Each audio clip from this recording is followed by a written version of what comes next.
شباب، ما حدا فيكم رح يصدق شو صار معي الأسبوع هاد. أنا بعرف، لقيت بنت أهلها ما بدهم مهر. أو شي وحدة حلوة وبنفس الوقت ما عندها نظر.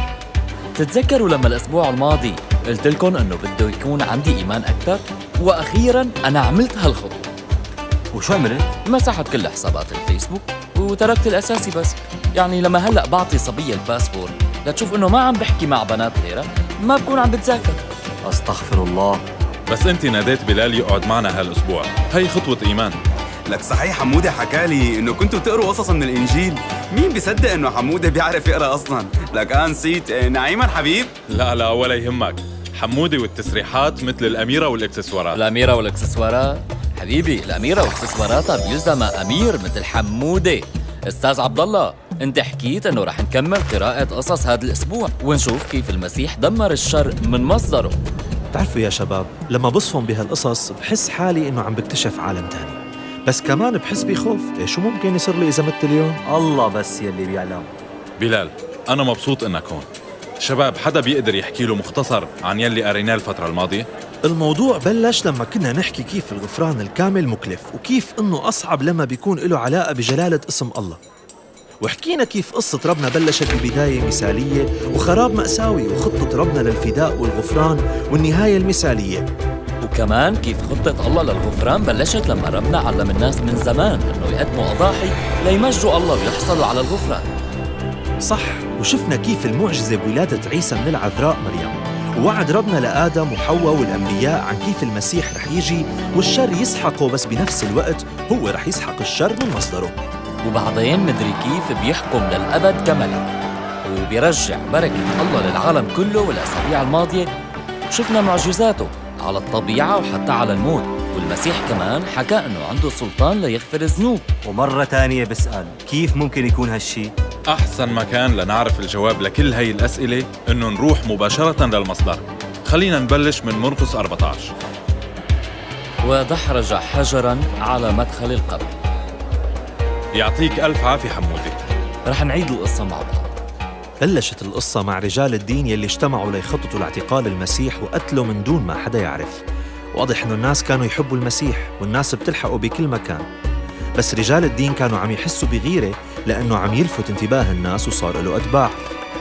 واحد من أتباع المسيح اسمه يهوذا الإسخريوطي راح عند رجال الدين واتفق معهم على خيانة المسيح. وبوقت متأخر من هديك الليلة نشوف المسيح مع أتباعه بالبستان. نفسي حزينة جدا إلى درجة الموت. يا بابا، يا أبي، أنت على كل شيء قدير. أبعد عني هذا الكأس، لكن لتكن إرادتك أنت لا إرادتي أنا. وبهذا الوقت راح يهوذا وخبر رجال الدين عن مكان المسيح، وجابوا جنود مع سيوف وعصي وقبضوا عليه. كل يوم كنت معكم أعلم في بيت الله فلم تقبضوا علي، لكن يجب أن يتم كلام الكتاب. يجب أن يتم كلام الكتاب. الواضح بأنه كان عم يحكي عن النبوات المتعلقة بالمسيح. جابوا المسيح لعند أهم رجال الدين وكانوا عم يحاولوا يشهدوا ضده شهادة زور. إنه يدعي أن الله أبيه، إنه يضلل الناس. من هذا؟ بس عيسى ضل هادي وما حاول أبداً يوقف الشيء اللي كان عم يصير. لحتى هل أنت المسيح ابن الله تبارك وتعالى؟ أنا هو، وسترون الذي صار بشراً جالساً عن يمين الله القدير وآتياً على سحاب السماء. لماذا نحتاج إلى شهود؟ أنتم سمعتم الكفر، فما رأيكم؟ نعم، كفر.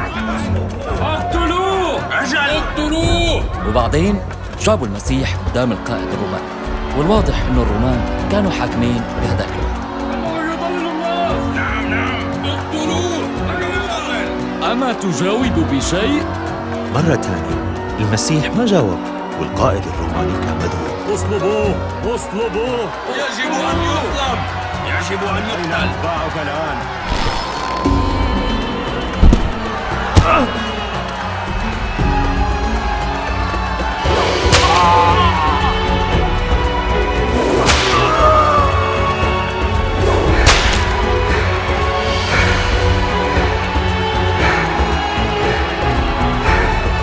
وبعدين صلبوا.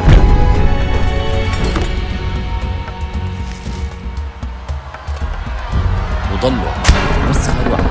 أنقذ غيره ولا يستطيع أن ينقذ نفسه. لينزل الآن على الصليب. هذا المسيح الملك. أين أتباعك الآن؟ هيا تكلم. هيا فنرى ونؤمن.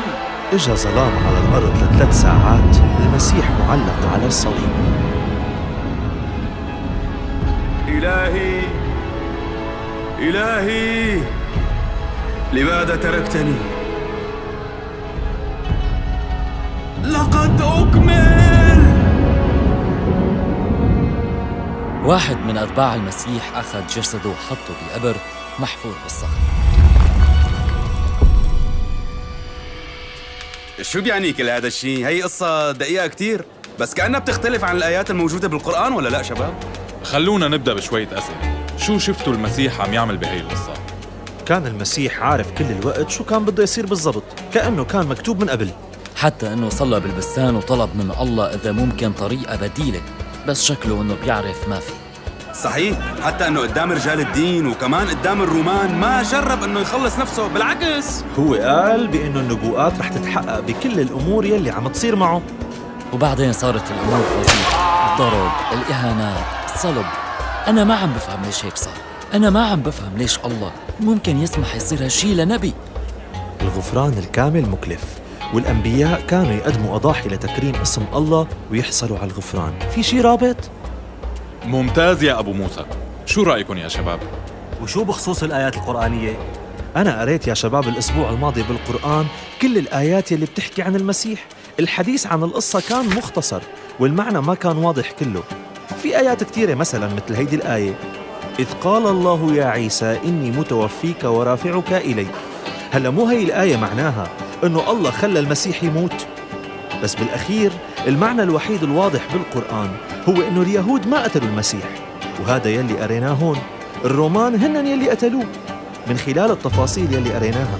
وواضح إنه الله تعمد يعطينا المعنى الكامل للصلب من خلال الإنجيل. في رابط بين الغفران الكامل والأضحية، عم حاول إجمعهم مع بعض. ذنوبنا بتشبه حادث سيارة قريبك يا أبو موسى، هي بتدمر كل شيء مثل ما صار تماماً مع آدم وحواء بالجنة. وآدم وحواء ما قدروا يرجعوا لله لحالهم. الله بنفسه بالبداية غطى آدم وحواء بجلد الحيوان، وبعدين من هون صار قانون الأضاحي. الحيوان بينال الموت والناس بيحصلوا على الغفران. كيف ممكن الحيوان يكون في له قيمة بتحمل ذنوب الإنسان؟ طيب وإذا الحيوان ما أخذ هالعقوبة، ما ممكن يكون ربنا عم يحضر الناس لغفران كامل عن طريق أضحية كاملة؟